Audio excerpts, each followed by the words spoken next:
Ang Asya ay tahanan ng maraming sinaunang sibilisasyon, makapangyarihang imperyo at iba't ibang lahing may makulay na kasaysayan. Sa gitna ng karagatang Pasipiko, matatagpuan ang Pilipinas, isang bansang arkipelago na kilala sa mayamang kultura at natatanging pagkakakilanlan. Ang mga Pilipino ay hinahangaan dahil sa pagiging masayahin, matatag, magiliw sa bisita at mapagmahal sa pamilya. Kilala rin tayo sa ating kayumangging balat, may itim na buhok at masiglang anyo. Dahil dito, maraming nagtatanong kung may binabanggit ba ang Biblia tungkol sa pinagmulan ng lahing Pilipino. May ilang naniniwala na maaaring may kaugnayan ng ating mga ninuno sa mga tauhang binanggit sa lumang tipan, habang ang iba naman ay mananatili sa mga paliwanag ng agham at kasaysayan. Ang Pilipinas ay nasa timog silangang Asya at binubuo ng mahigit 7,000 isla na nahahati sa Luzon, Visayas at Mindanao.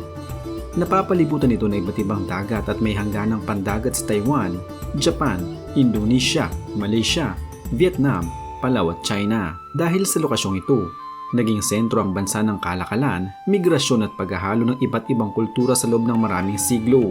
Ang populasyon ng bansa ay binubuo ng maraming pangkat etniko tulad ng Tagalog, Cebuano, Ilocano, Hiligaynon, Bicolano, Waray, Igorot, Lumad, Mangyan at iba pa. Ipinapakita nito ang lahing Pilipino ay hindi nagmula sa isang grupo lamang kundi sa mahabang proseso ng paglalakbay at paghahalo ng iba't ibang tao.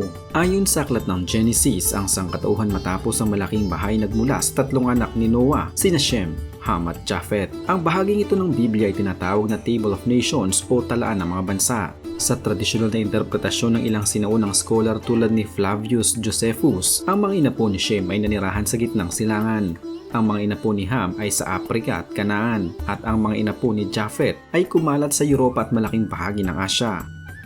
Mula rito nabuo ang ilang teorya na maaaring konektado ang mga Pilipino sa mga inapo ni Japhet. Ayon sa ilang lumang komentaryo, isa sa mga anak ni Japhet ay si Homer at isa naman sa mga anak ni Homer ay si Togarma. Pinaniniwalaan ng ilang mananaliksik noong nakaraan na ang mga inapo ni Togarma ay naglakbay patungo silangang Asya hanggang makarating sa China, Mongolia at Korea. Mula roon, may ilang grupong pinaniniwalaang nagtungo sa timog silangang Asya kabilang ang Pilipinas. Ginamit ng mga taga-suporta ng teoryang ito ang pagkakahawig ng ilang katangian ng mga Asyano tulad ng tuwid na buhok at hugis ng mata. Gayunpaman, hindi lamang si Japhet ang iniugnay sa lahing Pilipino. Ang mga Negrito gaya ng Aita, Ati, Dumagat at Mamanwa ay minsang iniugnay naman sa mga inapo ni Ham dahil sa kanilang maitim na balat at kulot na buhok. Dahil dito, may mga nagsasabing ang modernong Pilipino ay bunga ng paghahalo ng dalawang malalaking grupo ng tao mula sa Biblia, ang mga inapo ni Ham at ang mga inapo ni Japhet. Ayon sa pananaw na ito, ang kayumangging kulay ng balat ng mga Pilipino ay resulta ng mahabang paghahalo ng iba't ibang lahi sa paglipas ng panahon. Gayunpaman, nananatili itong isang panrelihiyong haka-haka at hindi isang siyentipikong katotohanan.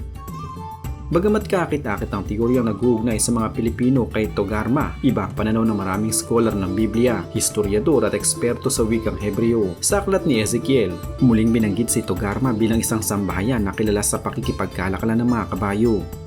Batay sa mga pag-aaral sa arkeolohiya at kasaysayan, ang lugar ng Beth Togarma ay iniugnay sa Anatolia, Armenia at rehiyon ng Caucasus malapit sa modernong Turkey. Ayon sa mga eksperto, walang direktang ebidensya na nag-uugnay kay Togarma sa mga Pilipino o sa mga mamamayan ng silangang Asya. Ang interpretasyong ito ay isang modernong haka-haka lamang upang punan ang kakulangan ng impormasyon tungkol sa malalayong lupain na hindi alam ng mga sinaunang manunulat ng Biblia. Mahalagang tandaan na ang Biblia ay sinulat sa konteksto ng gitnang silangan. Ang paunahing focus nito ay ang Israel at ang karatig bansa nito. Hindi kailanman nabanggit sa orihinal na Hebreo, Aramaic o Griegong manuskrito ang salitang Pilipinas o Pilipino.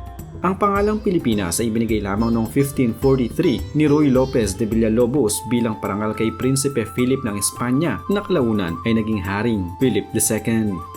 Bago nito, iba't ibang pangalan ang ginamit ng mga dayuhan para sa kapuluan tulad ng Islas de San Lazaro at Mai.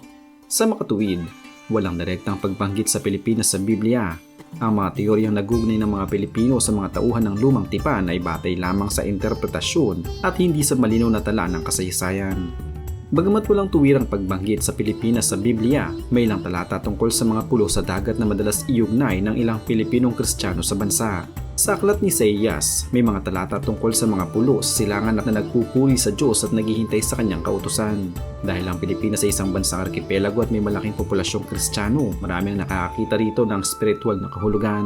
Para sa ilang mananampalataya, ang Pilipinas ay isa sa mga pulos sa silangan na binanggit sa mga propesiya. Nakikita nila ang malakas na pananampalataya ng mga Pilipino bilang patunay na koneksyon ng bansa sa mensahe ng Biblia. Gayunpaman, sinasabi ng mga scholar na ang mga terminong ginamit sa lumang tipan ay maaaring tumukoy lamang sa mga baybaying lugar ng dagat Mediteraneo at hindi sa malalayong isla ng Pasipiko. Isa pa ang tanyag na teorya ay ang paniniwalang ang Pilipinas ang sinaunang lupay ng Ophir na binanggit noong panahon ni Haring Solomon.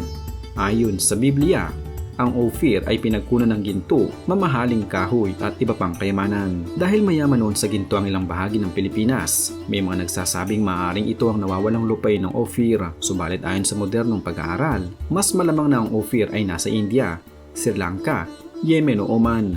Mas malapit ang mga lugar na ito sa sinuunang rutang pandagat ng Israel kaysa sa napakalayong Pasipiko. Dahil dito, wala ring sapat na ebidensya na nagpapatunay na ang Pilipinas nga ang Ophir ng Biblia. Sa modernong panahon, ang siyensya ng genetika at arkeolohiya ang nagbibigay ng mas malinaw na paliwanag tungkol sa pinagmulan ng mga Pilipino. Ayon sa malalaking pag-aaral sa DNA, ang pinakamatandang populasyon sa bansa ay ang mga Negrito. Sila ay ang kabilang sa mga unang modernong tao na lumabas mula sa Afrika, humigit kumulang 50 hanggang 60,000 taon ang nakakalipas. Dumaan sila sa Timog Asya at kalaunan na nakarating sa Pilipinas, Indonesia at Australia. Samantala, ang karamihan sa modernong Pilipino ay kabilang sa lahing Austronesian.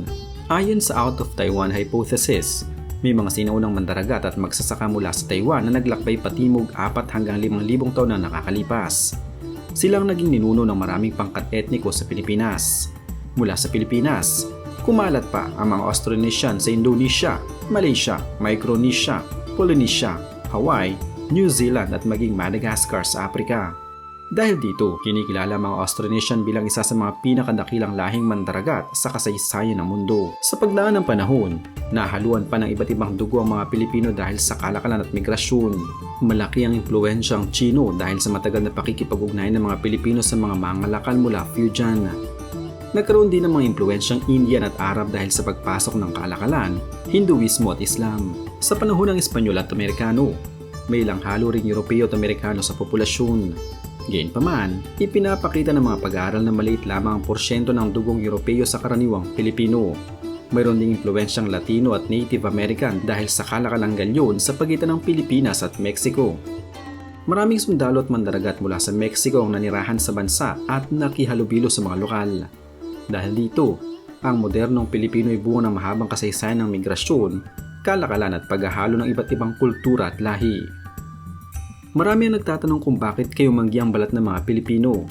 Sa pananaw ng biolohiya, ito ay dahil sa melanin, isang pigment na nagbibigay proteksyon sa balat laban sa ultraviolet radiation mula sa araw. Ang mga taong nanirahan sa may init na rehiyon malapit sa Ecuador ay nagkaroon ng mas maraming melanin bilang natural na depensa laban sa matinding init ng araw. Dahil tropical ang klima ng Pilipinas, ang mga taong may kayumangging balat ay mas madaling nakakaangkop sa kapaligiran. Sa loob ng libu-libong taon, naging bahagi ito ng natural na ebolusyon ng katawan ng tao.